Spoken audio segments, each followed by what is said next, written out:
Hi there, I'm Diane Callahan, aka YouTuber, quotidian writer, and the lead editor for Story Garden Publishing. Today I'm here with fellow editor and author Angela Traficante, who's worked on several books with Story Garden, and we're going to talk about developmental editing, which is the stage in the editing process that focuses on plot structure, characters, world building themes, all that good big picture stuff. So it's rather than just grammar and style, it's also that high level feedback. So Angela, tell me a bit more about your personal developmental editing process. Like, where do you start with a client? I usually start by getting right down to the reading, honestly. I often read even just a chapter, two or three, without editing or commenting at all. And that gives me an idea of the style and characters and voice. And after that, I go back and I read closely and I actually just like comment like crazy. Like sometimes I leave full comments, but sometimes I just leave comments that have like question marks in them because I have like an inkling that they're going to be relevant later. And I take notes on everything too. So like everything from character names and places to like overall issues that I see. And I know that I'll eventually incorporate that all somewhere in my feedback. So once I'm done with the reading and the commenting and the taking notes, to me, that's sort of like where the real work begins because it's a lot of heavy mental lifting after that because it's like I go through all my comments again, I add detail, I add clarification, I add examples, I take out ones that don't make sense, I add more, I leave line edits if the author kind of needs that, highlights, other writing style issue stuff. And then writing the reports kind of the last thing I do when I have as much information as possible and I've set everything up in my mind and I've thought about it all. And the editorial report is kind of like the coming together of everything. And then I write that last.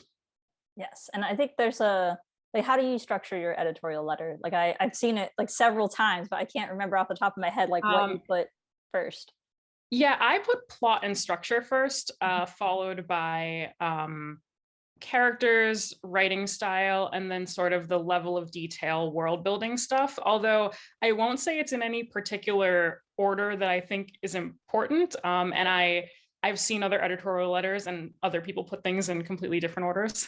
Yes, exactly. Yeah, and I think that both of us, we have like a general impressions section basically of like, here's how I felt about the book as a whole. So you sort of know the pros and cons of the whole thing. And Yeah, and I then think yeah, it sets up the author for like the feedback too to internalize it because it's sort of like I lay out usually in my overall impressions I lay out like the high level positives and the high level weaknesses and so that yes, later when it's not like a shock when the author sees it. exactly. Yeah, I'm the same way. But so how do you approach assessing a novel's plot structure or pacing specifically? Like, do you use any particular plot frameworks or things like that? I'd say if I'm working in a genre that has a lot of those expectations when it comes to plot or beats or tropes, I do look at structure more heavily and I do reference blogs or books myself as I'm editing and I recommend them to the client too. I'm not sure I have like a nailed down process for assessing structure, but it's definitely in my mind, especially if I'm editing romance, sci-fi, thriller, or some like fantasy sub genres that have like very strict requirements. Yeah, So I'll think about like the 3 act structure, the 7 point story structure, the plot embryo, or like save the cat, or a lot of those methods might come to my mind. And I start figuring out if the story fits into one of them or if it should fit into one of them, because not all books yeah, need to conform to those absolutely. strictly. Yeah. So, and it can also depend on like the client's intentions for the manuscript. Some people have a really specific story in mind and they want to write that and they kind of want to write that no matter what, and they maybe aren't worried about marketability, whereas others are like looking to start a publishing career or make this their job, in which case it's usually way more important to align with the reader expectations. Yes, absolutely. Like at Story Garden, we're working on like a long rom-com series. And so romance has very specific conventions and you have to make sure there's enough like romantic moments, enough chemistry in it, and then that the ending is like a happily ever after, that sort of Yeah, when thing. I So, when I look yeah. at the story garden stuff, the romantic comedies, I do often focus on that, especially at the beginning too, like with those hooks and those inciting Yes. incidents that you're supposed to have, like with the leads. Mhm. Those are in my mind a lot. After that, it can sometimes get a little fuzzy, especially with the comedy aspect. But Yeah. yeah, romance is one of those genres where readers do have a lot of expectations. Yes, exactly. So, but yeah, I'm the same way with plot structure where, if it works kind of thing. Like you don't need to have a plot structure, but sometimes that can help people re-envision the manuscript if it is kind of a little all over the place. Like maybe having that more of that structure can help. Definitely. So when it comes to structural problems that you come across, like how do you find solutions to that? Like how do you recommend, like how do I fix this big structural problem? So yeah, just as like an overall note about this, like it's gonna sound cliche, but the first thing you can possibly do as an author is like read a lot of books in your genre and read the craft books that go along with your genre. Because like, we were just discussing, like there are genres that have those conventions. So like noticing them and knowing about them is helpful as a baseline. Beyond that, I think it's often useful to look at the big picture in terms of goals. Like, what are the characters' goals? What's the goal of the story? What's the goal of the climax? What happens in the climax? How does everyone get there? And when you think about those specific goals, a lot of times I feel like the structural issues can jump out at you because you start seeing maybe conversations or scenes that might be irrelevant, or ones that do need more in terms of like setting up the story or the plot. And then, or sometimes you see, characters saying or doing something that, is contrary to the motivations or to the goals of the novel. So Yes. looking for that while you're writing, and also especially when you're outlining, like if you're the type of author who outlines, like assessing those goals really early and thinking like, what is my character, what do I need my character to do, what do I need the story to do, where do I need it to go, and like looking at the ending can often get you there. Yes, that's a really great, yeah, that's really great advice because I think that is difficult to just sort of feel like, you want to make sure you're steering the story in the right direction and you don't just sort of like fizzle out at the end. And as personally as somebody who struggles with endings, whether it's like plotting or writing them or anything, yeah, it's addressing that first thing definitely helps structure the rest of it. And then I think I had a question about how can authors train themselves to find plot holes? Yes. This one's tricky. Like if you're the type of person like me who's super forgetful sometimes, notes help with this. In my own writing, when I'm writing my own novels, I use a sort of combined like character sheet slash style sheet slash world building document. And like I note down everything there, like from character details to place details to words and major events and timelines, and whatever I might need to reference goes in there, and I can check the style sheet later. Because I'm kind of mostly a pantser writer, and so that's like as far as I'm kind of willing to go in the way of planning. Although I know other authors often have like very intense structures to how they plan their stories. Beyond that, I think like rereading is extremely important. Like when you make changes, you're going to introduce issues. Like it's almost a guarantee, and you often won't find those things without a close, like full rereading. Yeah. And I think not only do you just need to reread, but you need to do it with like an editorial eye. Like you need to train yourself to see those details of like everything that you put in, and kind of be constantly like checking and rechecking and into your memory and thinking about like actively what you're seeing. So like when I'm dev editing or copy editing, my brain is sort of constantly doing these little checks. Like if I read a sentence like, I first met Sally on a cold day in November and I fell in love instantly with her blue eyes. Like I have a bunch of questions automatically running through my head when that happens. Like, do I know where the character met Sally? Have I been told that before? Do I know where they were? Would it be cold there? Has there ever been a mention of when they fell in love before, and does this match? Does she have blue eyes? Like all those things sort of come to my mind because I'm looking with that editorial eye. And you can kind of skate by those details as a reader, but I think as a writer or as an editor, you can't. Yeah, that makes sense because yeah, the continuity is important, and there are readers who notice, and that's very, yeah, it's always annoying when the readers in the reviews or something. If you're, I mean, this hasn't happened to us personally yet, but you don't want, you've all read reviews where the reader is like, oh yeah, they said this on this page, but then this happened. So I don't know what they were thinking when they wrote this. But and it is a Yeah, result of changing things across drafts. yeah, Absolutely. and it's an editor's worst nightmare too, I have to say, like, especially like we're talking about dev editing, but especially like as a line editor, if I see that in a review on a book I line edited, I'm Like, like, shoot. no, I know. Yeah. So that is something to look out for with continuity and just keeping track of it and doing lots of rereading. And I know that it's very easy to get sick of a book, but I think having that time distance too helps. So, you're not rereading it like 10 times in the course of a month. Instead, you spread that out a bit. Um, Definitely. You'll see new things that way too. yes, absolutely. Yes. And then so moving on to characters. So what are some common issues you see when it comes to characterization? I think the biggest issue I see with characterization is when authors don't make their characters different enough from one another. Very commonly, I'll find, like, for instance, that a male lead and a female lead in, say, a romance talk the exact same way, they use the exact same words, they use the same gestures, they have the same mirrored pasts or traumas or strengths or weaknesses.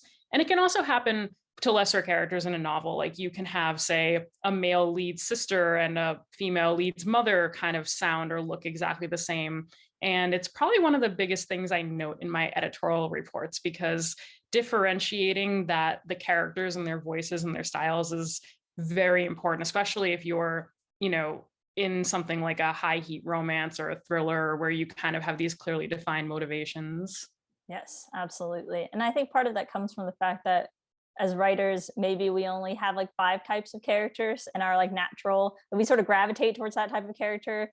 Like for me, I always write like flawed female characters. Like they're almost to the point of being unlikable. So I tend to do that a lot. Oh, And definitely. I yeah, am a sucker for a male lead who has a dangerous past but is yes. now a good person and, like, soft at heart. Yeah, I have a lot of those. Yeah. So I think we all have that we gravitate towards. And Jordan, with all the Story Garden books, like I've definitely, after having read so many of his books now, I start to notice the patterns in it. So it's natural to have those patterns, but I think it's like we have to recognize what those are so we can break out of those, especially with characters, for sure. Absolutely. And then so when it comes to fixing character issues, like whether it's the differentiation or something with like a two-dimensional character, what can the writer do to address that problem? So, like, you know how they say that, like, a lie is always more believable when it has some truth to it? Mhm. Like, that's kind of how I feel about crafting characters. Like, I personally advise people, and I do it myself, like, to bring truths from your life and your experiences to your characters. Like, don't completely self-insert or rip off your best friend's personality or whatever, but if you draw on things you can provide, like, that authentic detail and roundness and depth to a character's backstories or hobbies or fears or what have you. Like, one of my main characters in my own writing, Fiona, has anxiety. I've struggled with anxiety my whole life, and I've used my experiences on her so that when she thinks about things or reacts to things, it works because I can accurately portray that sort of thing. And it kind of helps create that 3D believability. Another good thing is probably to bring in, I think, conflicting thoughts and actions for characters. Like, people are human. We aren't perfect and we don't always 100% adhere to, like, expectations. So even if your characters, say, generally a really upstanding college student who never lies or cheats or steals, like, it doesn't mean they can't have negative thoughts or do negative things. And if they don't, it almost comes off like robotic or weird, because you're like, this person isn't a human if they're not doing these things. So a reader can actually look at things like flaws or minor inconsistencies and see, like, a real relatable being in them. Yes, and I think that relatability is a big point because sometimes I think in order to make a character likable, we feel like we have to make them a complete like goody two shoes or something. But really, they just need to have something that feels true to them, Yeah. and then yeah, that gives you that relatability. And so let's see. So I want to move on to world building since we do a lot of fantasy at Story Garden. But I think that, even with world building in other genres like literary fiction or thrillers or things like that, like world building is still a consideration because it's setting, right? Like setting or time period or whatever it is. So when you're critiquing that sort of the world or the setting, like what do you look for in like a well built world? I always look for detail.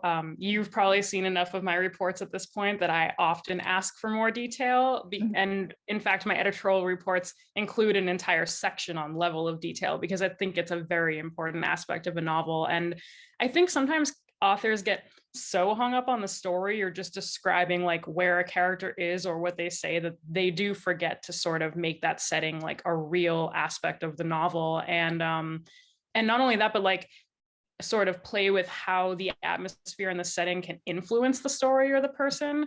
And so whenever that happens, I usually encourage authors to think about like other things that draw their attention that aren't maybe just where things are or like or where a character's standing or like a kind of dry summary of what's going on. Like think about the color and the level of light in a room or the temperature, humidity, how dirty or clean it is, what the general color scheme is, what kind of internal signals the character might get from it. Like, do they find the place creepy or safe or claustrophobic? All those things can add depth. And to me, like setting and spatial description can really make the book. And it can even become like its own character. I was just thinking particularly of Story Garden's Wish Hunter and how like Savannah has like a huge impact there on the characters and the events and even the magic and the way it's used and the dynamics and the magical politics and whatnot. It's like a whole vibe.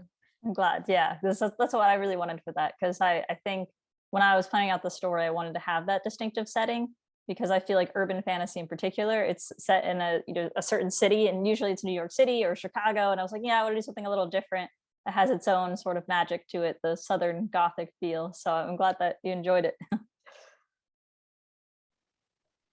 Let me see. So some developmental editors like me and you, we provide feedback about the writing style. So in addition to the world building character plot, we provide feedback on the grammar, the style, and things like that.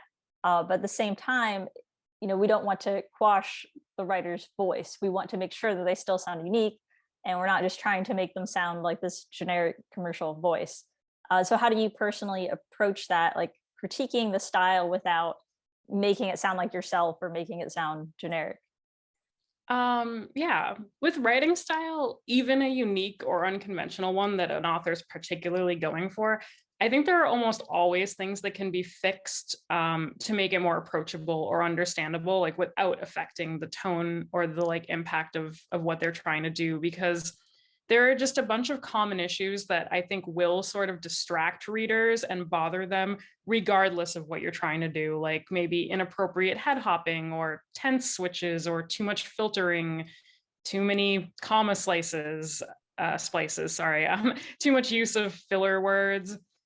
There are more, but like those are the types of issues I see that I think are kind of global and can almost always be fixed to the betterment of the novel, without really hurting the author's overall goals with their writing and the text. So to me, in a dev edit, like I definitely try to address those sort of what I think are global issues that would otherwise maybe distract or annoy a reader, because I think it's really beneficial to the author to get that kind of feedback into them early while they're kind of actively revising. And because there are plenty of other tools that an author can use to make the writing style their own, level of formality and length of sentences and word choice and perspective and tone. And I tend to leave those things alone and let them speak for themselves, while trying to guide the author on the things that I kind of know as a reader and an editor will be more like nitpicked by readers. Yes, absolutely. I think that knowing that reader reaction is important. And, sometimes I'll note things more in an objective sense, like, oh, well, if you don't use quotation marks with dialogue, that's fine. You can do that. But at the same time, just know it's going to sort of shrink your readership a bit, especially in self-publishing. So I think having that awareness as an editor and going into it with like, okay, this is just how to make it more universally appealing, but these aren't like usually the grammatical stuff people will agree with without arguing with you about it, but then the other style stuff is always considered to be more subjective, and it's more of a suggestion. For me, I often frame it as like a what's going, like you never want to distract the reader. Like the moment you're pulling the reader out of the story and making them think about the writing style or the grammar or whatever, or a typo, you're like ruining the flow of the story. So I try and frame it that way a lot of time for authors, like to be like, I see what you're doing here, but like consider that this might distract the reader, and you really want to limit the distractions for the reader. Yes, absolutely. Yes, that's a good way to approach it. Okay, so I was wondering how you manage to compartmentalize all these different things as an editor. And I mean, I know you write your own work, so you edit your own work as well, but then editing other people's too, where you're trying to keep all this in mind, like plot and character, style, pacing. And even when authors are self-editing their work, it's really hard to keep track of all that. So do you have any tips for how to keep track of all these different layers of editing without being completely overwhelmed?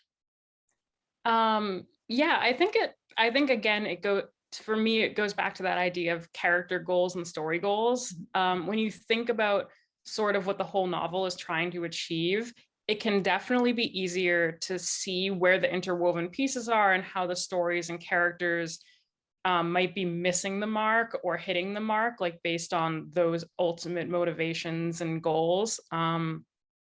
Like, you often hear people say that like every scene, every chapter, every snippet of dialogue, everything should have like a goal or be relevant to the story, which is usually true. And I think you can use that sort of guideline, at least roughly, to sort of assess what's going on in your story. Like you think about that goal and you think about like the scene you have or the character you've introduced or this long like set of dialogue. And you can think like, is this relevant? Is this irrelevant? Where does this fall in terms of like those overall outlines or goals you have? And then, it's easier to look at sections of the story and the arc and find misaligned pieces that way. Yes, that makes sense. So having that clear goal in mind. And I think that is tough because sometimes that goal changes. Like when you set out to write the book and you're like, oh, this is my goal for it. And then you have the book in your hand and you're like, actually, this is a different goal now. Like then what I thought this was going to be about, it's about something different. Or yeah, maybe you did want to do that first goal, but then you ended up with this other one. And then now you're trying to reshape it into more like what you originally intended. That's great advice. And then, so do you have a recommended order that writers should try to address these big picture issues when they're revising? I think this will definitely be different for everyone. And it might take some trial and error for an author to figure out too.